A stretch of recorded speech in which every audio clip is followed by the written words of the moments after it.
Good evening, my friends.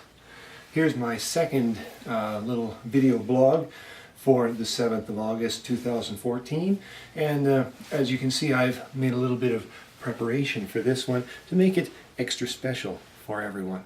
And tonight, if you'll permit me, Salem Suicide shall hold class, if you will, and try and pass along some of the knowledge that's come to me over a life well wasted to all of you. And tonight I'd like to talk about exchange rates. I know it's a boring subject, but it's been in the news a lot lately, and living where I do, I hear about it a fair bit from my father. Now the thing about exchange rates is this, okay? Since virtually every country in the world has been taken off the gold standard, the currency of a country doesn't depend upon its gold reserves and how much its currency is backed by something that has a real marketable value. Countries have depended upon the international currency markets to determine how much their currency is worth. You understand?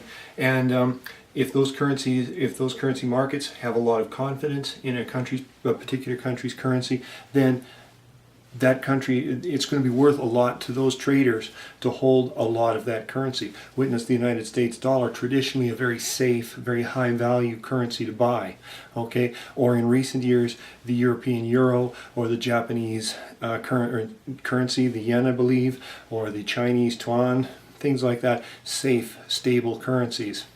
Now, when those currency traders, when those currency markets say that a currency is worth a certain amount of money, well, then its value goes up relative to all sorts of other currencies.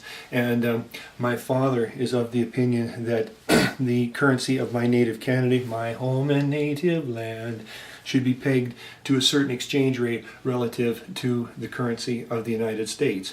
My father has bandied about a number of figures, but the one most commonly set at is about 85 cents US, 90 cents US. Well, the thing is, if a country's currency is set too low relative to those international currency markets, then what's going to happen is everyone's going to buy it up and there's going to be a shortage, okay? And the value of that dollar is just going to go up and up and up anyway, okay? Conversely, if it's set, the value of that currency is set too high to another country's currency, then nobody's going to want it. You know, everybody's going to be able to satisfy their desire for that currency. So what you're going to get is the actual value of currencies will not reflect what the markets will stand, what other countries want to have those currencies, how much they want to have them, and how much of those currencies they want to have. Better to let the market decide this value. Where I'm coming to with all of this is the recent value of the Canadian dollar above the value of the US dollar. And that's simple supply and demand market economics, my friends. The international currency traders thought that the Canadian dollar was worth a little bit more than the US dollar, and they traded it as such. So don't blame the governments of Canada or the United States or anyone else, blame the market. And you'll notice that the same people that crow and make a lot of noise about market forces determining what a currency is worth are also the same people that say, leave it alone, don't regulate the currency markets. You can't have it both ways, okay? They might say that country A's currency is worth too much relative to country B's, but leave it alone, let the market take care of it all. You can't have it both ways, my friends.